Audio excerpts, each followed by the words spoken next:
Hi, I'm Christina, and welcome to this episode of Women's Health, Wealth, and Happiness Interviews to Inspire.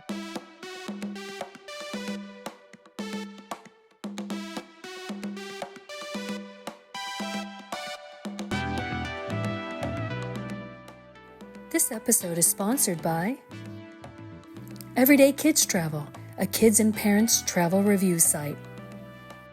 Our next guest transitioned to a full-time entrepreneur in March of 2013, launching Boomer's social media tutor after retiring from a 17-year career in sales. With a lifelong entrepreneurial spirit, she was excited to officially become an entrepreneur. She specializes in coaching, tutoring, group and team training, and consulting, specifically helping business owners and job seekers over 55 to use LinkedIn effectively and productively. Joyce's clients value her knowledge, efficient and collaborative approach with her tagline, making LinkedIn simple, easy, and fun. She brings her lighthearted approach to learning. Originally from Wisconsin, Joyce holds degrees in education and business from the University of Wisconsin-Madison. She and her family moved to Denver area in 1995, where she's active in several business networking organizations and is a leader and active member of 3 Toastmaster clubs, an organization that helps its members improve their communication and leadership skills. Sharing her vitality, generosity, and lighthearted approach, join me in welcoming Joyce. Thank you. What an honor to be on your podcast, and I love your format. It's a wonderful concept to be thinking, what do those words mean to me, the health, the wealth, and the happiness? So, yeah, it's great to be here. I feel, a lifelong educator. My mother was a teacher. My grandpa was a teacher. Many of my relatives are teachers or were teachers. And I take a real educational approach to helping people really understand LinkedIn and to some extent Facebook and Instagram, but we'll focus more on LinkedIn. So that makes such a big difference. I also like to mention that I've taken the Strengths Finder, now actually called the Clifton Strengths assessment tool, several times. And every single time I get positivity, communication, and winning others over. Very handy, all of them, in what I do. And what's also interesting to me, for the very first time that since I've taken it, I had activator come up as number 1, which means I can light a fire under someone if they're willing to let it be lit. And then I have the 5th one is connectedness, which I say softens the activator. So I'm not so like hard line on them, so hard to be blunt. That is a good thing to have.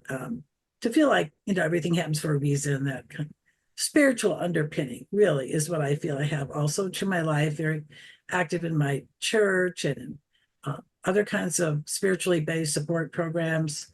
So those are things that I do share from time to time about myself personally.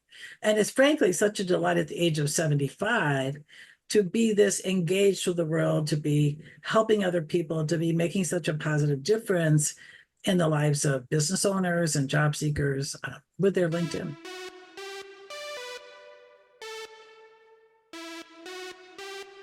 Joyce, your health word is vitality. What role does vitality play in your daily routine? Vitality and stamina, I'll put that as kind of a sidebar quality, really helps me get going in the morning, helps me move through the day. Just as a quick comment, I was driving home from a networking and practically falling asleep at the wheel at 2:30 in the afternoon or 2, whatever it was, my time. And I thought maybe I could take a quick nap. And I did. I just laid down for 30 minutes and I got my mojo back up, my energy back up. So it means to pace yourself. And I think it means to do things too at the time of day when it works for you, ideally. I also get kind of a second wind right around 7 o'clock at night. And then I can go till about, 9:30, 10 o'clock before I shut down my computer. But then so that I can regenerate, I guess might be a word. I have a whole set of stretching exercises I do. I have a gratitude list I create each night.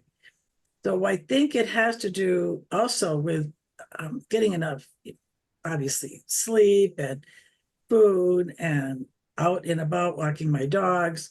So I think vitality needs to be nurtured. It doesn't happen overnight or by itself. I think there's also a genetic component, though. You should have seen my dad. He was amazing. He had so much stamina.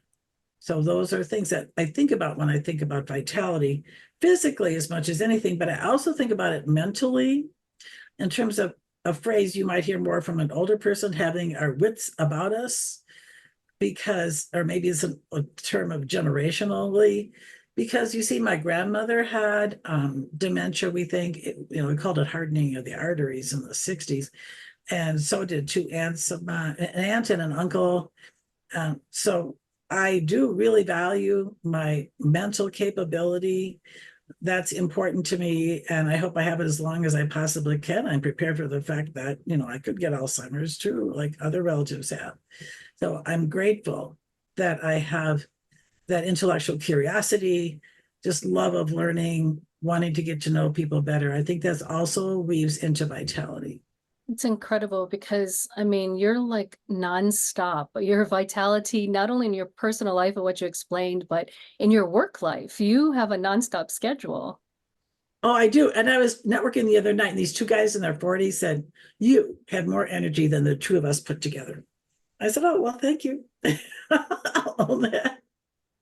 So I think, I kind of find it interesting to parse it out a bit between energy and stamina, because I think you can have energy, but then you can just burn out and like whatever. But if you have stamina, you have a kind of staying power that can keep you going. Again, you still have to stop, go to sleep at night, all of that.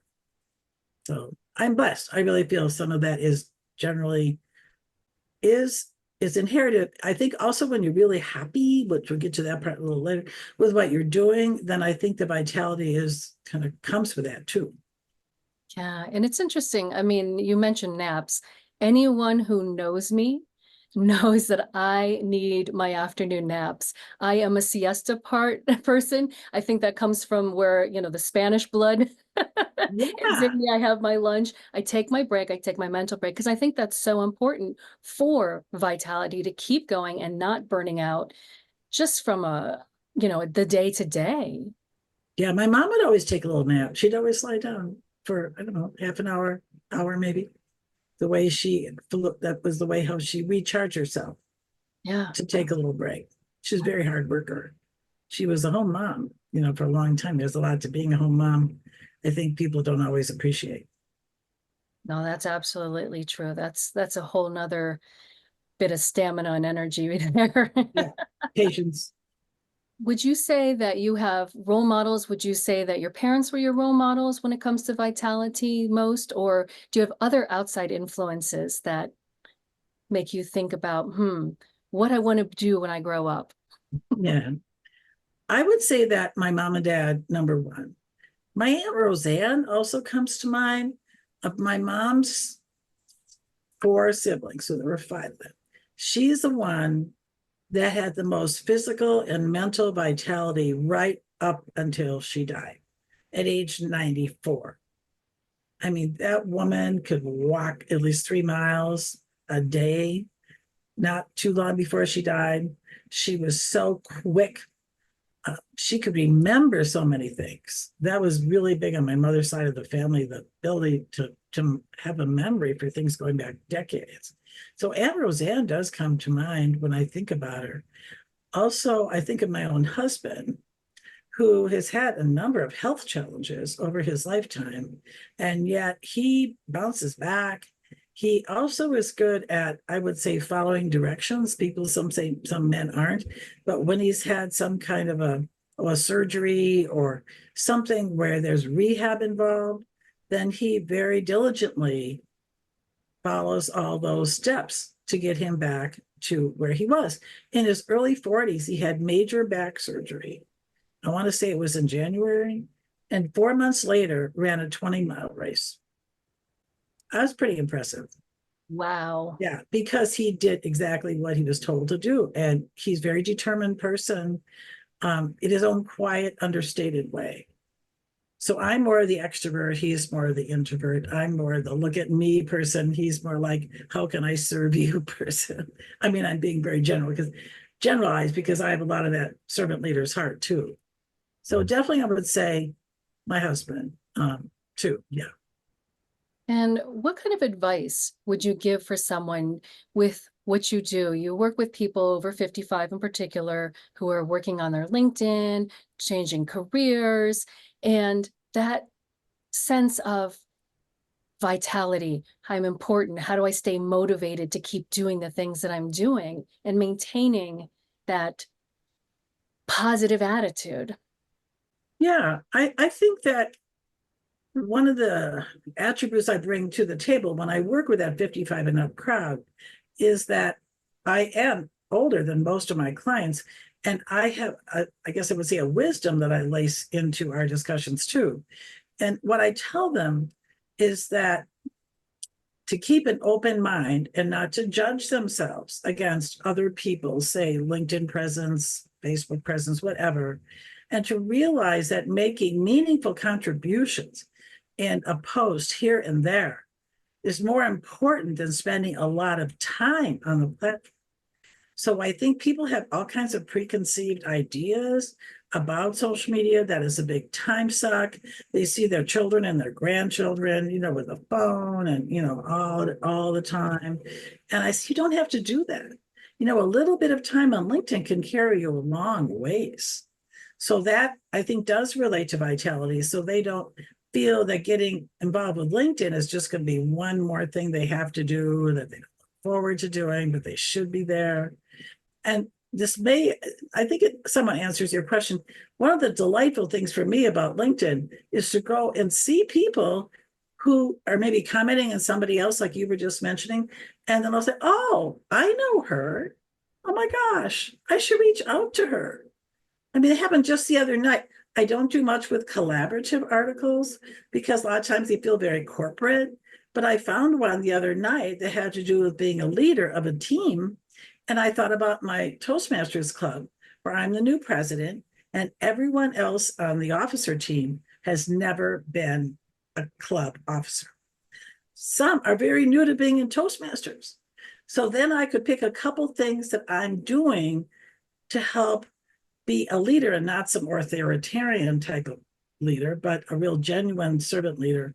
So that I mentioned, I think I went to lead by example and provide support and guidance. Well, within minutes, a guy I haven't seen in years he just reacted. He didn't make a comment, but he kind of dropped off my radar. I didn't even have his email. So I quick LinkedIn messaged him and say, hey, Sid, how are you doing? And now we're talking right after this in a little Zoom call. So I give that direct example because people, I think, are very pleasantly surprised to find out all the different people they know on LinkedIn, or people that seem very interesting.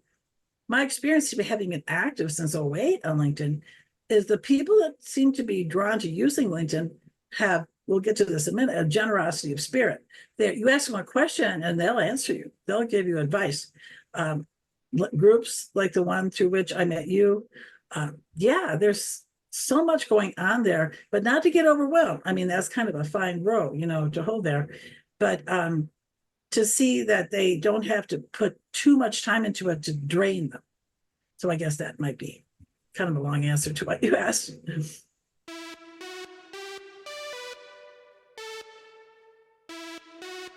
Joyce, your next word for wealth is generosity. Share with us what made you choose the word generosity.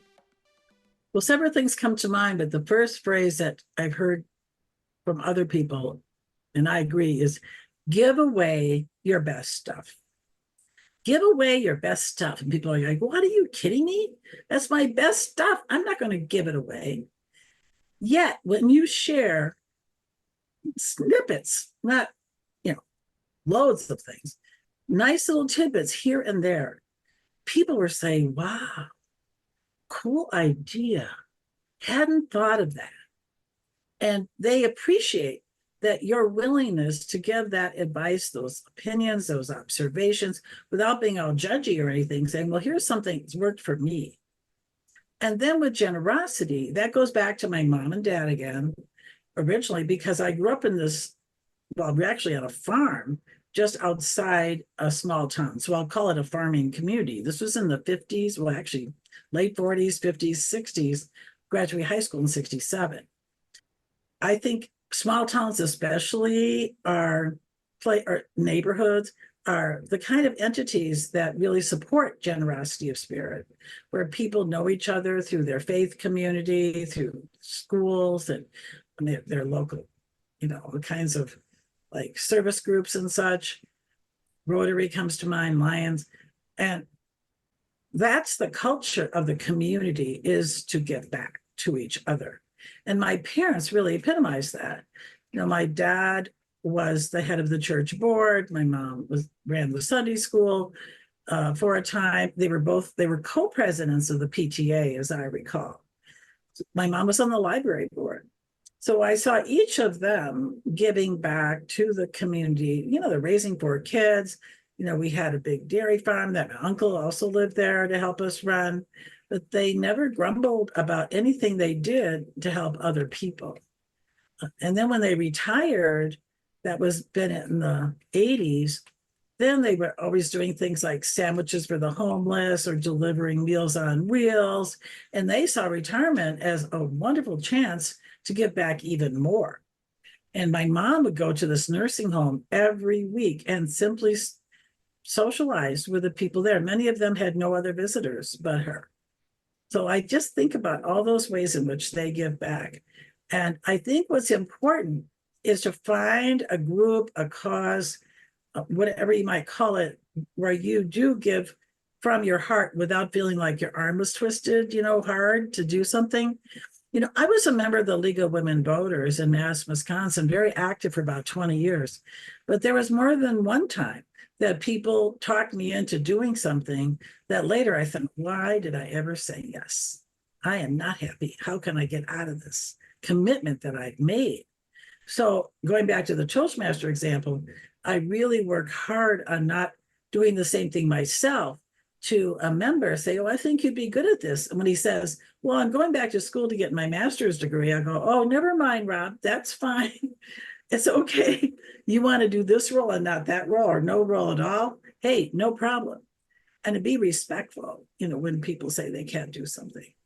But I do find when you have that generosity of spirit, you learn skill sets, you form relationships with people you might not otherwise have done. I see there's absolutely win-win all the way along, but yet only if you're really doing this generous act out of love and not out of some sort of guilt. And have you taught other people about what you do and how you're generous? Have they learned from what you have done in your life? That is a very interesting question, because I feel that I do it more by example. I don't know that even at Toastmasters, come think of it, that I've given talks about generosity of spirit. And this is also modeling from other people who I respect. And LinkedIn, for example, see if you can be making more comments than you are making posts. There's a new feature, breaking news. I learned about it from somebody else. Right below your analytics, or as part of analytics, actually, you can see in the last week how many posts you've made, how many comments you've made, and how many times you've contributed to one of these collaborative articles. And I'm like, wow, that is really handy. So I can show that feature now to other people. And the lady who put it up there said, this is my metric. I go for 2 posts, 20 comments, and I forget how many, maybe 2 collaborative articles. I have talked about it from time to time through my blogs, actually, about generosity of spirit and about acknowledging people, maybe in nonprofits you're part of, featuring them. In fact, a friend of mine through business, Joyce, she says, you, how did she say it? Something like, you give credit to people, or you honor people better than anyone else I know. So that's another way to answer your question, is more by the example, I guess, in those ways. That's an amazing compliment to you in Yeah. in your own personal generosity. I mean, you think about it, just what you said, the posts versus the comments, because Taking the me to the let's celebrate you. Yeah, yeah, absolutely. That's, always sit in the front row. I'm going to make a post, maybe not a blog post, but possibly just a regular, like my Tuesday tip. And it happens in the last week and a half, I've been at several different events where people have been speaking. In fact, even today. So I sit in the front row, I take pictures, I take notes, and then I post about what I learned. Yeah, not rocket science here. You do have to think ahead, get there early. Of course, a lot of people don't like the front row anyway, like church or wherever. It's not usually too hard to get a seat in the front row. Well, not me. I'm a front row girl because Yeah, I got good grades in class. I was like a 3.71 in college, like it matters. But I mean, that reflects the fact that I sat in the front row or toward the front. absolutely. And if you want to have conversations with the person who's teaching, get in the front row. They'll remember you. This lady, the other day, she wrote a blog post about her experience at an event that I'd already featured her in my post. And then I made a comment about the little conversation she had with the lady in the back. And she said, "Oh, I remember you. I remember you smiled when I said that." Because I said, "This is my favorite line from your whole blog post," which had to do with when you're meeting with a prospect. This lady worked for a prospective chamber member. Ask them what you could be doing to improve your product. Okay, boom, like the Chamber of Commerce, like what would you like the Chamber of Commerce to offer? Not here are all the benefits of being a member of the chamber, would be your natural kind of tendency. So I thought, oh, that was brilliant. So yeah, I pay attention. And what advice would you give to someone who's feeling a little bit nervous, but wants to show themselves and give that bit of generosity to others? Well, I'm going to Toastmasters. I don't think there's any single organization for the cost of what you invest, that's a proviso, that will help a person be more confident in life, not just in business, but in everything. When you go to Toastmasters, you learn how to articulate, how to put one thought after the other, like one foot after the other. There's a section within Toastmasters that's impromptu speaking. They'll ask you a question, and then you have 1 to 2 minutes to answer that question. And it's so good for all of us to be able to speak just off the top of our head, as like we might say. Also, Toastmasters is structured so that when you give a little speech, they're short, 5 to 7 minutes. Somebody in the audience in your group of Toastmasters at your club will be taking very, very careful notes. Everybody will give you feedback, but that person is going to stand up in front of the whole club and tell you what you did well and where you could improve. Trust me, has that helped me with doing work and helping people give them honest feedback about their LinkedIn profile? You bet, because I can take feedback very comfortably, what I could improve, and I own what I do well. And I've learned all that in 27 years of Toastmasters. So I think what you say aloud translates also to what you say in we'll say the written word, the digital word, any kind of words, those words. So that's where you can feel like, okay, I've got this. I'm going to make a post, or I have a comment. I have a thought about that post, and be brave. Say it. You don't have to go on, but share it and then own it. It's called point of view. Don't just say, "Oh, great idea. I like that." Put a little put one of the little reactions, like the little light bulb or insightful, let's say. And what did you find insightful about it? So that way, other readers of those comments will say, "Oh, well, interesting." So you don't want to ever demean the original poster. You want to add on to what they say, or pick out something they said that really resonated with you. That is what honors them, and they appreciate it. In Toastmasters, when you present for those 5 to 7 minutes, what are the topics? Are they personal? Are they historical? Are they research? What kind of things are presented? One of the beauties of Toastmasters is you really rarely, I would say, get any kind of content direction. Actually, the icebreaker speech, we asked you to talk about yourself. So that one would be hopefully a little, at least somewhat personal. You can talk about, a lot to talk about, right? Then some of the talks are about business. Sometimes people will practice part of a larger talk at their Toastmasters club. And in some of the clubs where they have more time because they meet for, say, 2 hours versus 1 hour, you could even practice a whole 30-minute speech, let's say, you're going to give outside of Toastmasters. So I've seen people do all of those things. I've seen people practice for a toast at a wedding, practice more than once for the toast. Always remember this. And then they come back and tell you that the people said, oh my gosh, that was amazing. They were like, oh, that toast, did you see her toast? And then she's feeling on top of the world. So it's everything. And within propriety. But what's sort of interesting? I'm with a lot of millennials, and one guy in particular will throw quite a handful of swear words in, which of course I'm not going to say here. And so it depends on the culture of your club too, what you can talk about. Or one time a lady talked about her religious beliefs, but it wasn't to be evangelizing. It was more had to do with a project she was doing through her church. So when you have an introduction that sets you up for whatever you're going to talk about, that works. They say not to talk about politics or sex, but again, I think it depends on the context. I think generally I don't see people in Toastmasters meeting talk about what I would consider divisive topics. I think that's out of, again, respect. And if they do, they have a context in which they share it, and it's not for the purpose of, bringing people, come on and do it my way. So they can be, that's the beauty of it. You really can pick your own subject material. But what we do within it is we say, okay, in this project, we want to see you really step up your use of gestures, of facial expression, eye contact. So you bring more energy into the points you're saying. So that type of thing. Or in this one, be really clear on the purpose of your speech. Don't wander, stick with the purpose. And then obviously good speaking has so many elements to it. But in the beginning, we help people break it down and just focus on one or two elements at a time per speech. And I think that helps the new speaker. Having been in the ballroom world and teaching people ballroom, there is a certain way that you learn to speak to people, and making it simple. You can't use all of the lexicon that you learn, until they know how to use those words. And even so, think about it.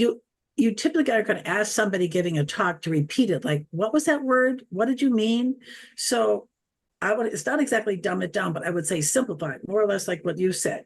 Make sure the words you use are understandable to your audience, and avoid jargon, avoid very technical terms. That really helps it. When you're reading a book, you're reading a blog post, you can go back and read it again or look up a word in the dictionary, but you can't do that with a spoken word. Well, hello, it's Sylvia Toastine. Here I am in Health, Wealth, and Happiness talking about health. I am doing something I love so much. Hiking. Look, here, you see, most difficult, extremely difficult. At least it's a beautiful day, like 72 and in the shade, so I'm not getting any strange suntan lines. But look, I don't know if you can see this here, this vista. Over the mountain. I'm on the ridge. The ridge is the very, very top of the mountain, yeah. So if you look around, it's me, and there's a ridge on that side, valley on that side. I'm on the ridge, here out in nature, and you know what's so beautiful about it? It's the quiet. But anytime I hear a noise, I gotta turn my head, because holy moly, I don't even know what's up here. They said bears and snakes and other stuff. So I'm gonna get going. But this is health. Health and happiness. Wealth, yes. Joyce, your word for happiness is lightheartedness. Just hearing the word lightheartedness makes me smile. Tell us more about lightheartedness in your happiness in your life. What's coming to me again, a Toastmaster I once knew many, many years ago, he said, I don't take myself seriously, but I take Toastmasters seriously. And I always remember that, because he was such a sweet man, gave some of the best evaluations I've ever heard. And so I think part of being lighthearted is not taking yourself so seriously like that, feeling that I'm not all, provide value, but I don't have to worry about the outcome. Again, that goes back to 12-step groups. I come to any situation I'm in with an intellectual curiosity, with a smile, to be there, to be of service, to, just bring a positive nature. So when I think of lightheartedness, I also think of positivity is one of my strengths, as I mentioned, from the Clifton Strengths Finder, and tied into happiness. Well, I have something going for me, is that I'm older and I'm a woman. And I don't remember the exact years, but I've heard of studies that say women, let's say, I'll pick a number, 65 to 75 are the happiest people. And why is that? Because they find when they retire, I would guess, ways to be of service, different things to do, ways to help out. There's the grandchildren, whatever way you spend it. And if they're married, hopefully then the marriage is still going well. There aren't issues. Hopefully money is a whole nother conversation. But there's kind of I don't, do my earrings match? Maybe, with the outfit. You get less, I think, worried about how you're showing up and who's going to like you or not like you. And I've just recently heard an author being interviewed on the radio about her book, and she talks about the value of being older. In terms, you just chill out more. Whereas younger years about getting ahead and making the money, and you have a lot of responsibilities, a job and children, and maybe your own aging parents. But you get through that by that age, your aging parents, well, they may still be alive, but it's just a different, it's hard to explain. But I think that you're as happy as you let yourself be. And there's paraphrasing some famous person who say happy as Abraham Lincoln said something like that around happiness. So look him up. He had good ideas. I actually mentioned this on another podcast when I was speaking with somebody about a documentary called 100 Humans. So it was kind of a life study of people in their 20s, 30s, 40s, 50s, and 60s. And they said, these are the studies that we have done, but we're going to show you in this short documentary. And the 20s and the 60s were the happiest. They were the most free. Yes, that they didn't carry all the worries that the other group. They showed that it went down to 50s, and then in the 50s somewhere it just starts to go right back up. You hit 50 and you're like, okay, before you get back to this is me, take me as I am. And as you age, and I know that for my own self, you do have health issues sometimes, you have losses that can eat into your happiness. And I think it's important to also be happy within yourself and not let your relationship be so dependent, your happiness, trying to say this, be so dependent on another person in your life. So therefore, say when your husband dies, if you're a woman, you would grieve his loss. I mean, big time, but you don't sort of mourn his loss so much that you deprive yourself of happiness. So that's it. I guess it's a fine line. But find your own interests, find places where it's you showing up, not always you and him. And I don't want to do that because I always did it with so and so. Well, yeah, that's true. Or maybe try to redo that situation and come to it with your own, I would almost use the word agency, your own full self that you bring to it. But yeah, it's in you lose friends. I mean, I'm not saying it is, that's the other thing. My mother-in-law, there's somebody I haven't brought up yet. She was amazing. She taught me so much. And one of the things she did is have younger friends. See, so when you have younger friends, then you will probably outlive your younger friend. So that helps. And I often joke that I'm a millennial, but only in disguise, of course, because I was born in 1948. But I love that generation. Both my kids are in that generation. In my Toastmasters club, it's mostly people in that generation. So I think it's important to have friends of all ages, too. That helps with your happiness. And do you feel that you've always been a lighthearted person with your career, with your life? Has it always just been a trait that you've carried with you? I think in general, I think there were times where I was unhappy, parts of college. didn't work out, made some mistakes in social relationships, and particularly in my senior year of college, I felt, I guess I would even use the word abandoned, but that was my own fault to a degree. So there were definitely low periods. There have been times where my jobs were not good jobs for me, and I was very unhappy in the jobs. And I would leave. One case I was fired, which was really a blessing to get out of that job. Though being fired is very demoralizing. I don't recommend it. Um, so there are stretches in my life where I have not been as happy, lighthearted as I am, I think, by kind of default. And advice, for example, like your granddaughter, what would you give her in her life to say, this is how you need to approach life and live a little lightheartedly? I'll tell you that kid is such a force of nature. She makes life up as it comes to her. I think she, in her own way, she's always talk about somebody full of energy. She's almost 9. She just go, go, go. And she's so curious. She believes in herself that, I don't have a lot of time that I talk with her, but I do, tell her stories about things that have happened. And in fact, just the other day at church, our minister came up with a really interesting idea. And he said, think of somebody, and we are all standing up. Peter's all stand up, about 25, 30 maybe people. And here's a post-it note, to write down a quality of somebody and go over and put it on their back with a post-it note. And I was telling her about this. And then you get in this big kind of like a conga line thing. And then who's ever right behind you is going to peel all these post-it notes off and give them to you. And I have them over here in a little pile right over here in my printer. And I think I'm going to put them on a big piece of paper and own those. I mean, people like, thank you for your friendship. I love you. I love your smile. I love that you cried today, because I was actually the platform assistant, meaning you're up in front of the audience, the congregation, a handful of times.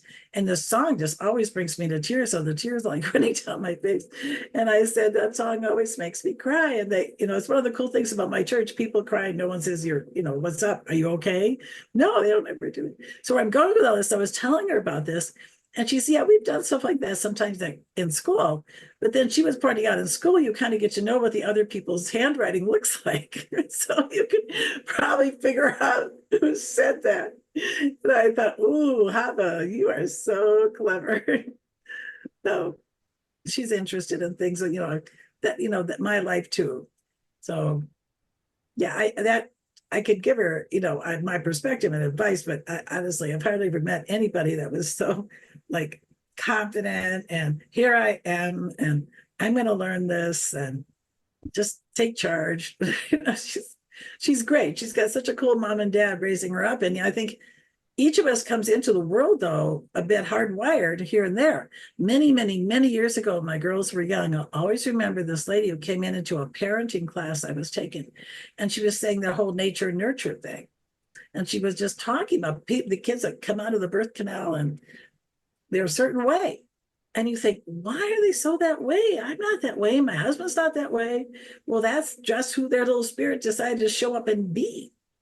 And that can be challenging as a parent if they're really different from you, probably.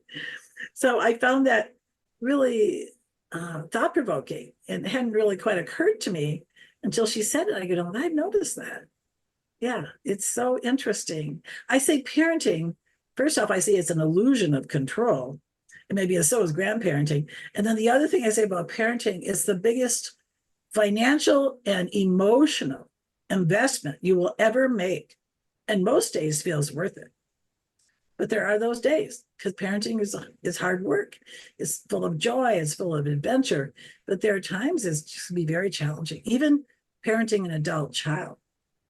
Because I have a child that has sometimes mental health issues going through a stretch now. And to be there and supportive without being judgmental, without being interfering, that's also something that just comes to mind, kind of a little bit, wove that around a bit. So I don't think there's, I think Hub is pretty smart right on her own.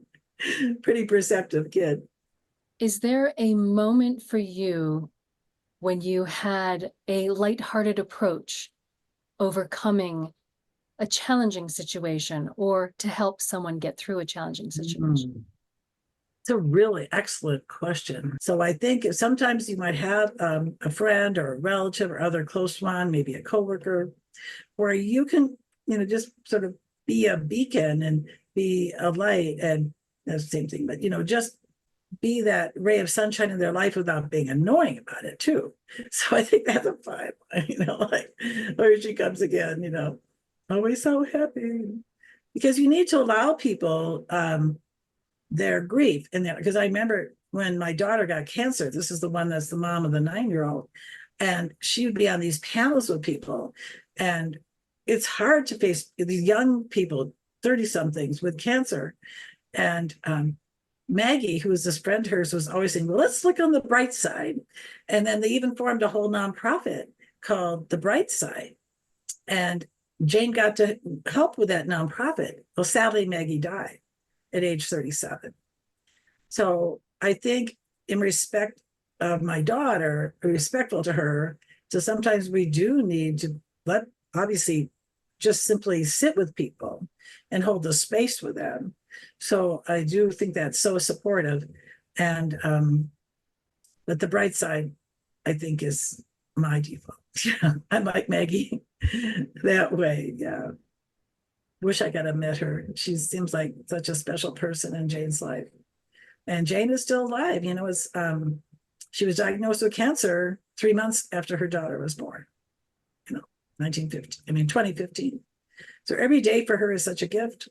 Never metastasized. Did lose some vision in her one eye. So she was like fogged over glass, in her lens. So she just get by with the one eye to see, but just got her master's in social work at the age of 40. Go Jane. And she's going to make she always has been a force of nature, just like her kids. So it's not surprising. Slowed her down a little bit here and there.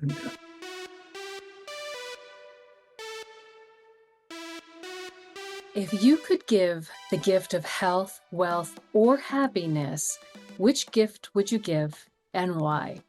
Well, bottom line, health.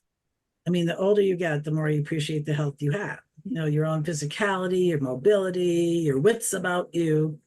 So I think that is underpinning the foundation of everything.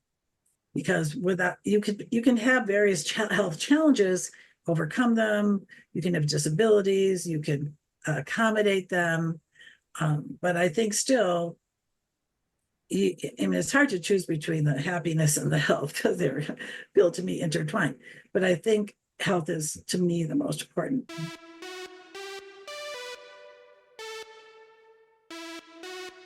Joyce, we have a question from our previous guest. If you could pull a hard-won life lesson out of a cereal box, what would it be? And would you just want the next person to have it, or do you think that they would have to go through that hardship to get it and to have it be as meaningful to them? I think there's a life lesson. I'll go back to that time in college where I think maybe it was gossip or speaking out of turn or doing something with some roommates who then didn't want to room with me again. And that was a very painful lesson to get in terms of how I conducted myself, socially in this relationship with these roommates. And it led to a really tough stretch in my life. I think it was only later that I could see the part that I played in it. So I think that we all probably need to go through some hard lessons, that it's where we can go deep into ourselves and God of our understanding, whatever that may be, what entity, and say, okay, here's something I did that was not the best, move on my end. How could I make an amend? How could I change my life and not find myself in this situation again?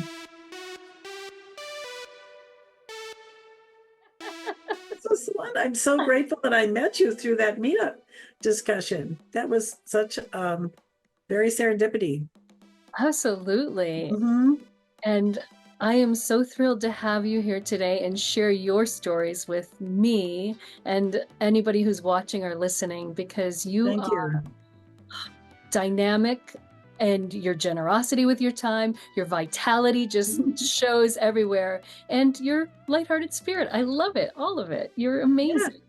Well, it's a blessing to get to have an experience like this, because I went back to memories I hadn't thought of in a long time. That's something I'm totally proud of. Always so touching to honor my mom and dad. I mean, they were remarkable people. I'm so grateful that I was born to them, and my beloved mother-in-law, my husband. I feel like I'm at the Oscars, you know. But yeah, all the people who, in a very intimate way, have really shaped me.